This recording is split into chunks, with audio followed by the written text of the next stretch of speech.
Coming up, cash and carry, no more supply of drugs and medication on credit.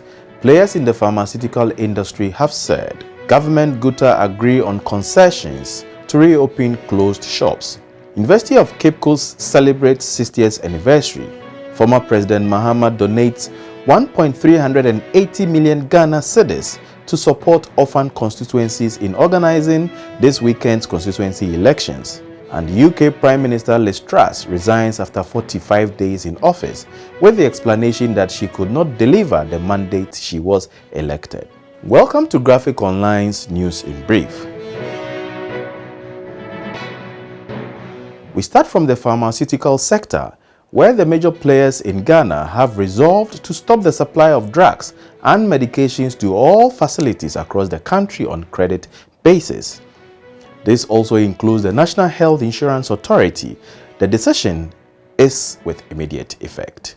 This was announced at a press conference in Accra today. The industry players called the press conference to throw light on the impact of the current economy on pharmaceutical businesses and the steps to save the industry. The three major players in the sector who addressed the press conference are the Ghana National Chamber of Pharmacy, Pharmaceutical Association of Ghana, and Pharmaceutical Importers and Wholesalers Association of Ghana. They said, with immediate effect, all supplies will be on cash and carry basis until the turbulent economic conditions stabilizes.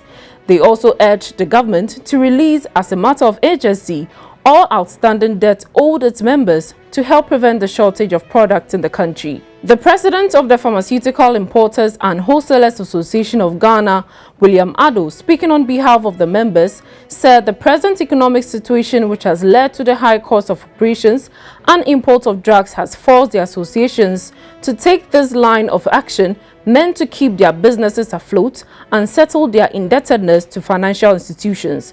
According to him, the government was in more than 9 months arrears. The government of Ghana and the Ghana Union of Traders Association have agreed on some concessions necessary for members of the association to reopen their closed shops. They include a suspension on inspection of tax payments by Ghana Revenue Authority officials and the pegging of the exchange rates for a period of 3 months at ports for importers.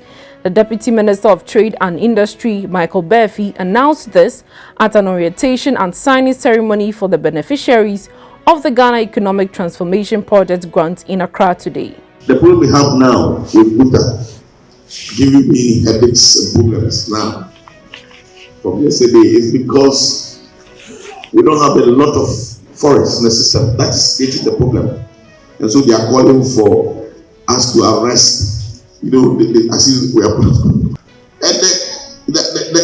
I don't know which of the police people to go and report this to fake the arrest. But we are doing our best to make sure that we'll be able to sanitize the system. And as I'm talking to you now, we are giving some concessions. Government has agreed that we are going to peg the dollar to the interbank rate, not the current one, and lock it down for 3 months for them to make them very comfortable in business. And in Cape Coast, in the central region, the University of Cape Coast celebrated its 60th anniversary today with a Durbar which was attended by President Nana Addo Dankwa Akufo-Addo. Speaking at the Durbar, President Akufo-Addo said the government was prepared to take the necessary steps to reclaim all encroached government lands across the country. He said he was saddened that such encroachment activities were happening across the country and around UCC, the proverbial Athens of Africa, describing the situation as unfortunate. Hundreds of people, including government officials, clergy, academia, traditional authorities, faculty members, students, and the general public turned out to be part of the celebration. And in politics, former President John Dramani Mahama has donated 1.380 million Ghana cedis to help support this weekend's constituency elections in the National Democratic Congress. The amount is for the orphan constituencies in the NDC, and these constituencies are the 138 constituencies across the country where the party do not have sitting members of parliament.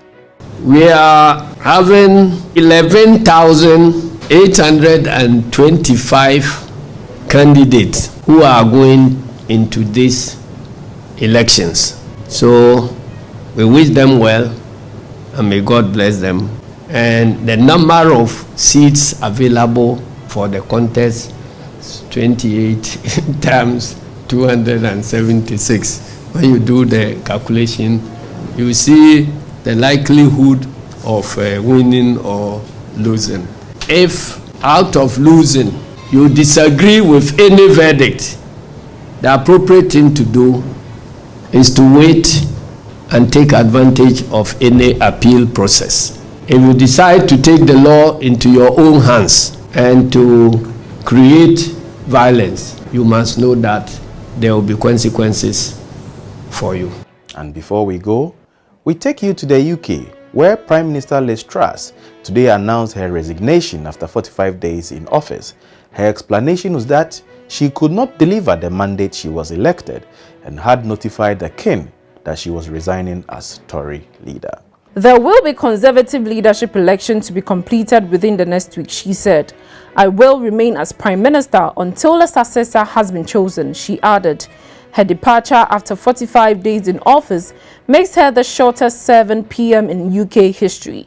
It comes after she met the chairman of the 1922 Committee of Backbench MPs as more Tories called for her to quit. Truss's premiership has been in turmoil since her mini-budget last month, which rocked markets and was later scrapped by her new Chancellor, Jeremy Hunt.